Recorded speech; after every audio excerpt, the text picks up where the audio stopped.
Hey, you're listening to Wrestling Roundup, FreeFM 89.0, episode 108. Live on Skype with me now, I've got Josh. Yo. And I got Brandon. Hello. Full house again this week. So Raw this week was pre-taped in front of the London crowd. Did that affect the show at all? No, I think it kind of added to the show, because it's always nice to have a lively crowd and a crowd that's into the show. I guess you got to expect that when you go to England. They don't get too many shows there, so they're pretty. Of course, they're gonna be excited. And as always, the taxi up on the stage didn't make it through the show. Does that taxi ever last? I'm pretty sure that taxi has been there for like 10 years. Well, now they've got to go replace it. Yeah, it's been like the same setup for a while. Quite interestingly, there was actually a few turns on this show. Yes, there was. Naomi, she turned to the dark side, and I think that was the right direction to go in, because I don't think she was really showing too much personality as a face, and as a heel, I think we're going to really see her personality. Yeah, I know my mum doesn't watch Raw with me every week, but I give her a bit of a rundown on what happens, and I go in there this morning, I'm like, hey, Naomi turned heel, attacked Paige, and she's like, yeah, Naomi was always a better B-word, and I think that just sums it up perfectly. Yeah, I think we're definitely going to see Naomi as champion within the next 3 months or 2 months, but we're going to see it pretty soon. So you're having Paige take the title off Nikki as a transition? No. Hey, that was the right Paige off television last night. But she won. Yeah, but the attack was to write her off television because she's going to be doing a movie with Miz. God damn it. Why do people have to go to movies? A Christmas movie. A Christmas movie. The best kind of movies. Then again, Jingle All the Way was a pretty good movie. Yeah, those movies kind of had a lot of bad timing as of late, because Dean Ambrose had to take off for a movie and completely lost all that momentum he had with that feud with Rollins. And Orton got injured. He was gone for what felt like years. And that took away from his RKO out of nowhere momentum, but he started to gain it back. I don't know, it seems that the movies used to be a cool addition, and now they're just taking stars away from my TV. Yeah, that pretty much sums it up for me. Now I have to think about what else. I just read there, I don't know, Jericho opened the show? Or am I going crazy? What show? John Cena opened the show. I'm going crazy. I will now take a read again and never trust this place again. John Cena, look, I'll segue to save myself. John Cena, oh yeah, he's still doing those open challenges. Yeah, that was a pretty good match between Barrett and him. Do you think after Extreme Rules he'll continue with his open challenges? If he retains his title, yeah, because it's been a welcome addition to Monday Night Raw. It's definitely something that people keep complaining there's not enough title defenses. Now you've got them. And I'm actually surprised by the caliber of match that we're getting pretty much every single time. Well, when you look at it, the people John Cena have been working with are the guys that you kind of label as workhorses and underused guys. I guess there is going to come a time, though, when they run out of those guys. I don't think they're going to run out, because I think there's a lot of talent on the roster today. There's only so many times, though, he can defend the title. Like, even if he's holding it for 3 months. What's that? 3? Actually, no, that's quite possible. It's not as many people as I imagine. That's The only like one 12. thing I don't like about having the open challenges and announcing Rusev versus Cena, because a title change will not happen. It takes away a lot of the unpredictability. Yeah. Cena does try to save it in terms of saying it's Rusev versus Cena if I'm still champion by then. Yeah, but they build it too much up for it to suddenly just go away. Boop. So I've now found the reason why I mentioned Jericho and completely botched all of that up. It was because Fandango has decided to come back to the good side. Yeah, I'm not too sure the Fandangoing will ever stick, because if you look at it, it's only been hot that one night after WrestleMania and in the UK, so it really hasn't stuck. I've had more fun watching him while he's been doing that as a good guy than I ever did in his heel runs. Yeah, of course it brings back some more interesting aspects to his character.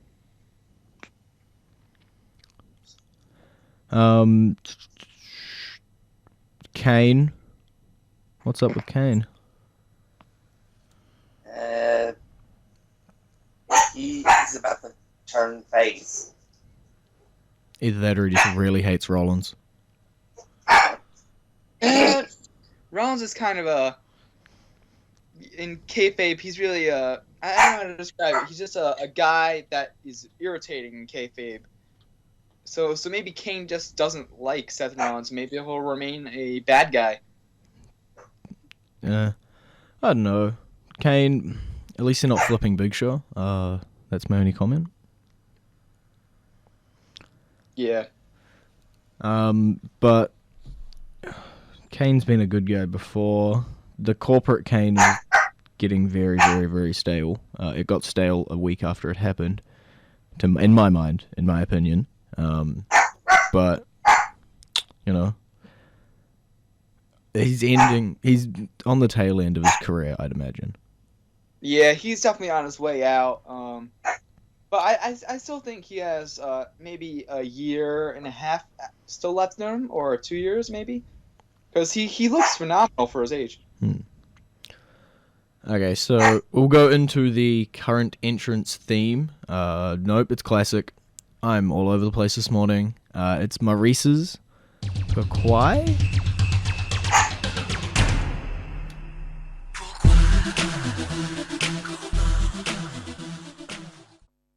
And you're back with Wrestling Roundup, FreeFM 89.0.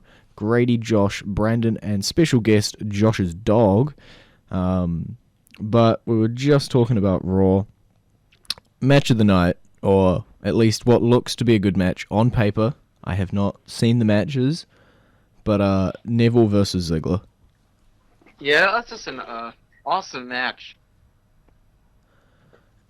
On paper, because that's all I can comment at this point, it sounds like it would be a show stealer. Yeah, and it was. It was the main event match of the night. It would have been awesome if it closed out the show completely.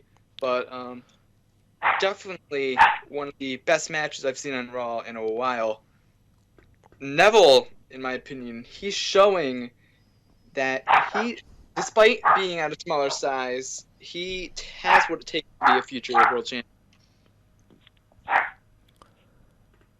Yeah, the guy from NXT and then upwards to now the main roster, he is showing himself to be the future. And as NXT would say, the future is now. Yeah, I kind of like the new path they're taking. If you look at the last couple of NXT talents who have been called up, they've had undefeated streaks, and look where they are now. Adam Rose is a jobber. Xavier Woods didn't really turn out that well. Bo Dallas, he's in limbo right now. So taking this new formula with Neville, I think it's going to equal to a future success for him. Josh, your opinions on Neville? I think Neville's a very talented wrestler, and he has all the potential in the world to be something great. You just have to let him develop. I remember last week when he lost to Seth Rollins, I got into a massive argument with someone over it. Yeah, I don't know if we brushed on it, but it doesn't matter at this point, Neville losing. It matters that he puts on good matches. In my opinion. It does more for him than a cheap win would have. So you talked about Seth. Look at that segue. Extreme Rules is now a cage match with the RKO band. That is correct. It seems like every other year, either the RKO gets banned in a match or the opponent's move gets banned in a match with Randy Orton. Yeah. I can see why, but I don't like the whole let's ban a move. Well, it creates a better story to me because you have to figure out how is Randy Orton going to win the match without his number one move. With the punt kick. So it creates a better story because it makes the wrestlers think. Yeah. It makes them get outside that little box that they put themselves in. I see where you're coming from. If you think in kayfabe, why would Orton choose a steel cage over a Hell in a Cell, which would completely stop J&J security or any other member of the Authority from getting inside the ring? Well, you got to remember, Hell in a Cell is for an end of a feud, not something that enhances it. Hell in a Cell definitely seems to be a match that is now specific in terms of it's not just pulled out whenever. But cage will do for now. I presume these guys are gonna. You got to remember also that at Extreme Rules last year, John Cena had a cage match to prevent the Wyatt family from getting in, and they got in the match anyway. I do remember that now. Talking about that, where's Bray? He's just delivering more cryptic messages. Yeah, it's very rare to see Bray Wyatt deliver a cryptic message. Is he still doing his whole? I forgot. He was targeting someone specifically. I forget the adjectives he used. Was it a dedicated person? I think. Yeah, that's kind of what he was referring to. I have no clue who he's talking about. I think it's John Cena, personally. We'll restart that feud again. A feud for the U.S. title between Cena and Wyatt, I think that would definitely elevate the U.S. title even further. Yeah. I don't know. I think those two, it's been a year since they've pulled off the feud. I'd almost say that I don't know what else they can do, even though now there is a title involved. But you could have said the same thing about Cena and Orton, and they faced each other like 120 times in a year.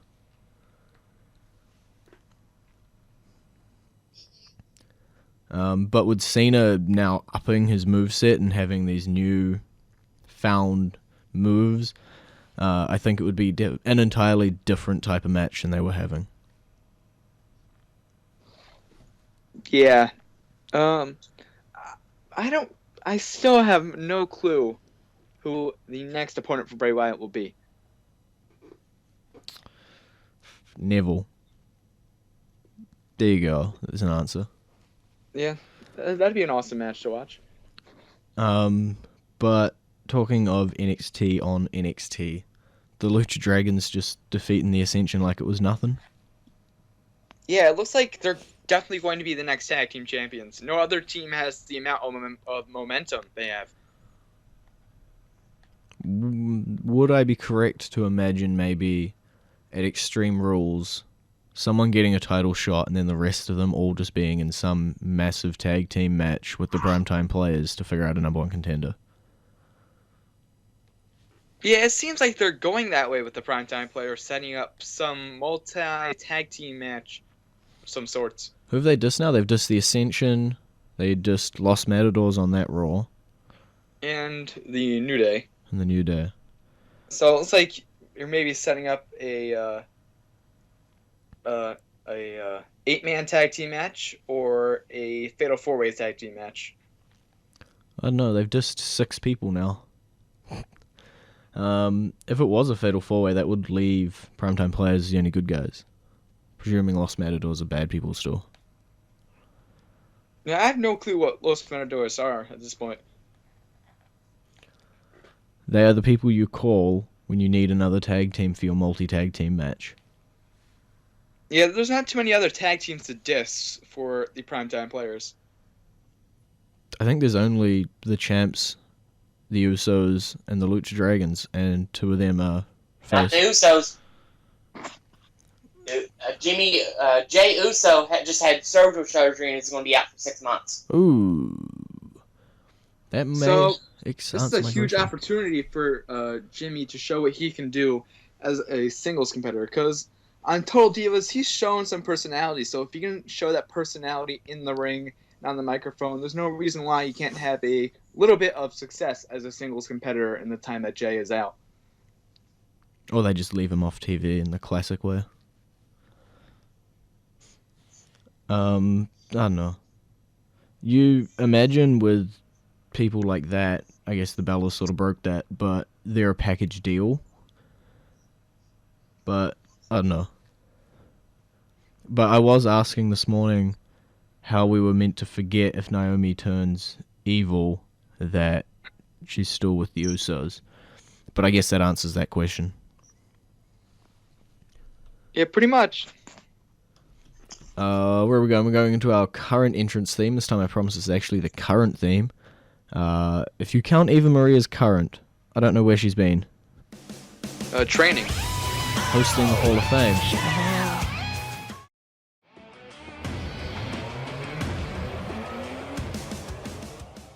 And you're back with Wrestling Roundup, FreeFM 89.0, Grady, Josh, and Brandon. So looking ahead to Extreme Rules, they also added a stipulation to the Rusev Cena match. It's going to be a chain match. A Russian chain match. Is this exactly like a Punjabi prison match? No, it's a strap match, but replace the strap with a steel chain. Okay. Nah.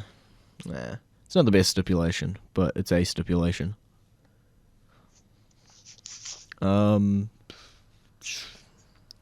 If you just had them fight, I guess you do need to add something. Are we heading into an Extreme Rules where there's actually an Extreme Rules match? I don't think so, because we already have a stipulation for the one match I thought deserved it, and that was Orton versus Rollins. Huh. I'd say it'd probably end up being the Reigns Big Show match. That'll be the Extreme Rules match. Weren't you saying that was meant to be like a last man standing match back in like Royal Rumble time? Actually, it's going to be a last man standing match. Boo. I don't know. Extreme Rules so far, it doesn't have many matches booked, does it?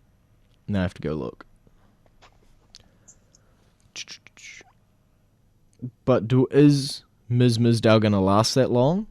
Or because Miz has to go film his movie, is he going to get written off? They'll probably write him off after losing the Mizdow at Extreme Rules. Yay, Mizdow. Oh God. I just read a spoiler for the SmackDown taping. Apparently, at Extreme Rules, Dolph Ziggler and Sheamus is going to have a Kiss My Arse match. Huh? What? I have no idea what that is. Just, it's going to be a Kiss my arse. Yeah. What? And it's, I believe it's kind of like a kiss my foot match. Because those matches are great. What? yeah, What? I am still confused. You've shaken me. I have no idea what to comment on this. Nothing in their feud seems like it would lead to that.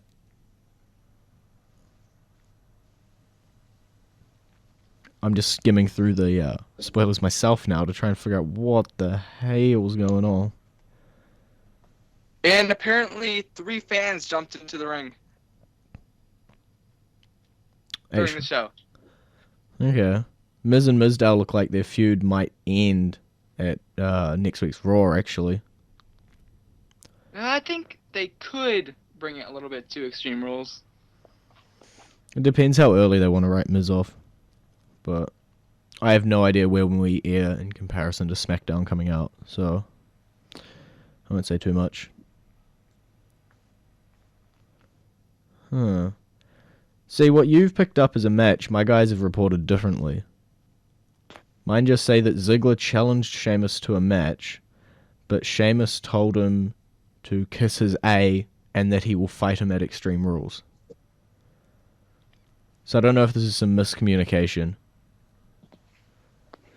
no, all I know is that on the spoilers I'm looking at, it says Sheamus agreed to a kiss my arse. I've got no idea then. Yeah, I believe it is going to be a Kiss My Arse match, because I was looking at a Twitter of somebody who was at the show, and that's what they reported. Okay. I quit. Bo Dallas is back on main event. Yay. Layla's back on main event, and Jimmy Uso's doing a singles run on main event. Sounds like it should be a good main event. And don't forget, we Rusev versus Dolph Ziggler. Mm-hmm. Yeah, that was the main event of main event. When you look at what is gonna, just because we got like a minute left, where is Neville's placement gonna be for Extreme Rules? Maybe facing somebody in a little match, like against Curtis Axel. Axelmania. Extreme. Yeah. Honestly, I think you won't be on those cards. Sacrilege. Yeah, I can't see a spot unless it's going to be just a no storylines match. The only storyline is Maybe really we'll do a pre-show match or something, but for him. But I just don't see him being on the card. Yeah, the only feud he's even semi-interacted with is the Sheamus Ziggler one. So I don't know.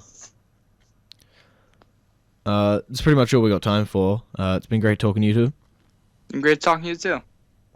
Peace out. You can visit our Facebook page, facebook.com/Wrestling Roundup Radio, or our Twitter page, twitter.com/Wrestling Radio. And that's all for this week. I will see you next week.